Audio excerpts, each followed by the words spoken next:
नमस्कार, आदाब, सत श्री अकाल। मेरा नाम नितिन शर्मा है और मैं अपनी बी ब्रेन टीजर टीम की तरफ से आपका तहे दिल से स्वागत करता हूँ।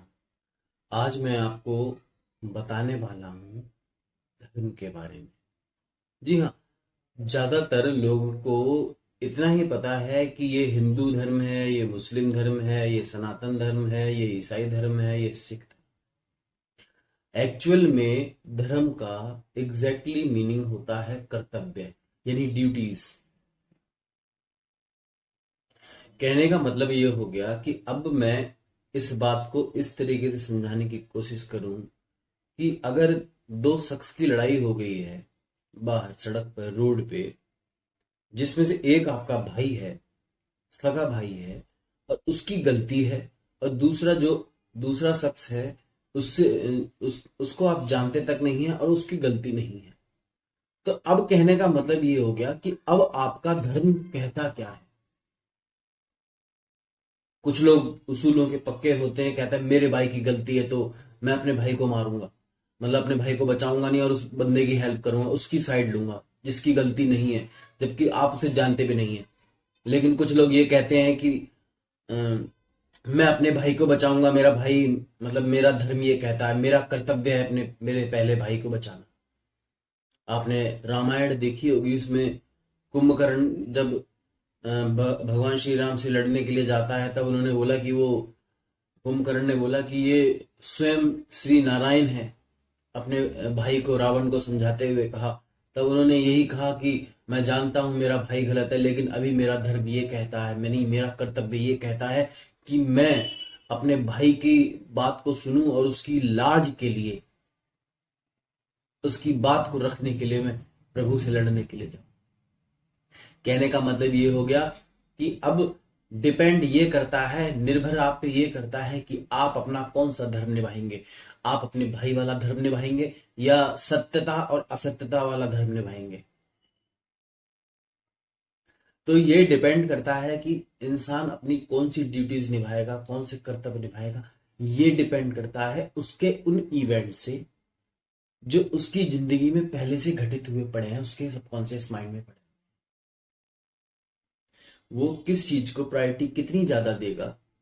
क्योंकि जब भी अगर वो अपने भाई को बचाने की कोशिश करेगा, तो अगर उसने सत्य सत्य का ज्यादा पाठ पढ़ा होगा, तो उसके बार बार सबकॉन्शियस माइंड, उसके फ्रंटल लोब पे सत्य असत्य, सही गलत के कन्फ्लिक्ट लेके मार रहा है। और अगर वो अपने भाई के प्रति, भाई के प्रति गलत करने की कोशिश करेगा, तो उसके भाई की जो मेमोरीज हैं, जो बचपन में पड़ी हुई हैं, जो उसने बचपन में साथ में खेला है या उसके साथ करा है, या इनर फीलिंग्स है, कम सम इन जो बॉडी में सेंसेशंस आएंगी, वो आप उसके बार बार उसके फ्रंटल लोब पे हिट होने की वजह से आएंगी। तो अब ये उसके लिए, और कई बार किसी शख्स को चूज करना बहुत आसान से चूज कर लेता है कि मुझे किसको बचाना है, किसकी साइड लेना है। किसी को वक्त लगता है इस चीज में।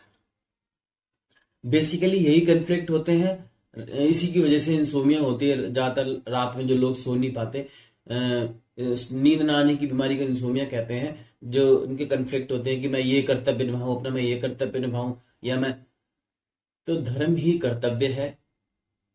सनातन धर्म का मतलब यही है कि लोगों ने, जो हमारे बुजुर्ग थे, जो हमारे पूर्वज थे, उन्होंने अपने हिसाब से इन चीजों को ढाल दिया है। इसीलिए मैं अक्सर कहता हूं कि pacing the market, pacing the society, pacing the money. जब तक आप किसी चीज को पेस नहीं करोगे, आप लीड नहीं कर सकते। आप समझ रहे हैं ना? आप सेम अप्रोच से हर जगह हर इंसान को, शख्स को ठीक नहीं कर सकते। आप खुद ही देखिए ना, एम्स कितना बड़ा हॉस्पिटल, लेकिन फिर भी देखिए पीछे वाले गेट से आप जाके देखिए कितनी सारी डेड बॉडीज निकलती हैं। तो सेम अप्रोच से हर पेशेंट को नहीं ठीक किया जाता, हर मर्ज की दवा सेम उससे नहीं होती। हर चीज का परसेप्शन अलग होता है, हर चीज का तरीका अलग होता है, हर शख्स के पास मेमोरी अलग पड़ी होती है, हर शख्स के एक्सपीरियंसेस अलग होते हैं। वो जो भी कर रहा होता है वो अपने रेफरेंसेस से ही कर रहा होता है। और यही सबसे बड़ा रहस्य है, यही सबसे बड़ा सीक्रेट है, जो इंसान कभी देख ही नहीं पाता, उसको देखने ही नहीं दिया जाता। और वो जो वो जो ईगो ईगो ईगो ईगो चिल्ला रहे हो, अहम भाव, अहंकार, वो एक्चुअल में है क्या? वही तो एक्चुअल में ईगो क्या है? वो परतें चढ़ी हुई हैं जो दुनिया ने आपको दी हुई हैं आपके सेल्फ इमेज पे। यूं मैं बार बार एक बात बोलता हूं कि साइकोलॉजी ये बात प्रूव कर चुकी है कि आपकी सेल्फ इमेज 8 साल से पहले ही खत्म मार दी जाती है। वो सब चीजें दिखा दिखा के, वो सब चीजों को बोल बोल के, वो सब चीजों के बारे में एहसास दिला दिला के, जो एक्चुअल में सच नहीं है, जो एक्चुअल में सच नहीं है, यहीं से आपकी सेल्फ इमेज डैमेज होने लग जाती है। जैसे ही आपकी सेल्फ इमेज डैमेज होने लग जाती है, आप एक खोखलेपन में जीने लग जाते हैं, होलोनेस में जीने लग जाते हैं। आपको अब वैल्यू मांगने की चाह होती है, इज्जत मांगने की चाह होती है, जब ये चीजें मांगने की नहीं, अर्न करने की होती हैं। और अर्न करने के बाद भी अहम भाव आ रहा है तो इसका मतलब आप उसके डिजर्व नहीं है, वो आपसे छीन ली जाएगी। है ना कितने कमाल की बात। वैल्यू, रेस्पेक्ट, ये अर्न करने वाली चीजें होती हैं। उसके बावजूद भी आप अपनी बाउंड्री सेट कर सकते हैं, that is called the high standard.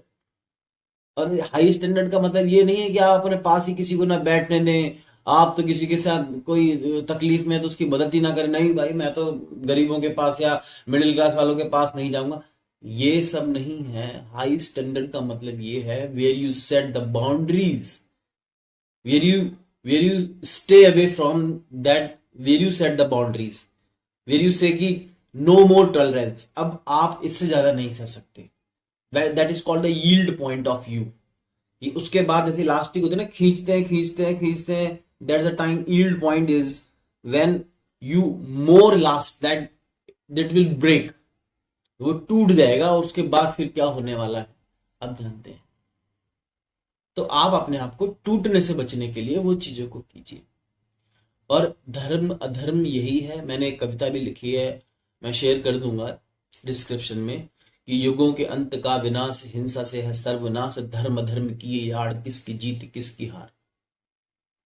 तो यही है कि ये धर्म अधर्म की आड़ से है। महाभारत का युद्ध हुआ था, आप देखिए ना, एक एक तरफ कितने बड़े कन्फ्लिक्ट थे। अर्जुन की जिंदगी में कितना बड़ा कन्फ्लिक्ट था कि वो उसको तीर चलाए, उस पे तीर चलाए जिसने जिसने उसे अपने साथ गोदी में खिलाया है, जिसने उस पे भी तीर चलाया उसने, जिसने उसको धनुर्विद्या सिखाई थी, जिसने बचपन से सब कुछ, मतलब ऑल ओवर। कहने का मतलब है कि आप देखो ना यार, उसकी लाइफ में कितने बड़े कन्फ्लिक्ट चल रहे होंगे, तभी तो गीता आई है। गीता का आवागमन ही कन्फ्लिक्ट को रिजॉल्व करने के लिए हुआ है। इनर कन्फ्लिक्ट को, इनर नेगेटिव इमोशंस को रिजॉल्व करने के लिए, कंट्रोल करने के लिए गीता बनाई गई है। और गीता एक इंटरवेंशन है आपके मेटा मॉडल की, यानी आप जो बोलते हैं उसकी इंटरवेंशन है, और वो कुछ भी नहीं।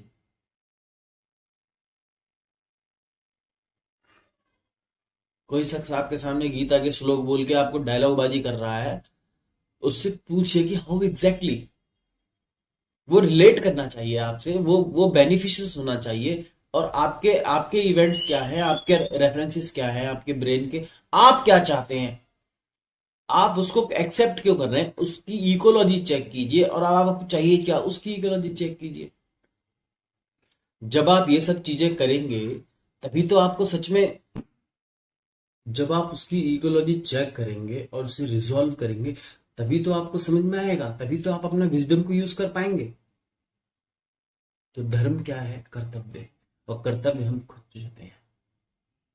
तो हमारी जिंदगी के फैसले, मैं बार बार 1000 बार चिल्ला चिल्ला के बोलूंगा इस बात को, क्योंकि यही सत्य है। इसके लिए मैं नहीं घबराऊंगा कि आप जो आप फैसले ले रहे हो वो सिर्फ अपने विजडम से लीजिए, बिकॉज आपके रेफरेंसेस बिल्कुल अलग हैं। जो आपको अच्छा लगता है आप उसे लीजिए, वही सत्य है सर, वही कर्तव्य है, वही जीवन है, वही धर्म है, वही सब कुछ है।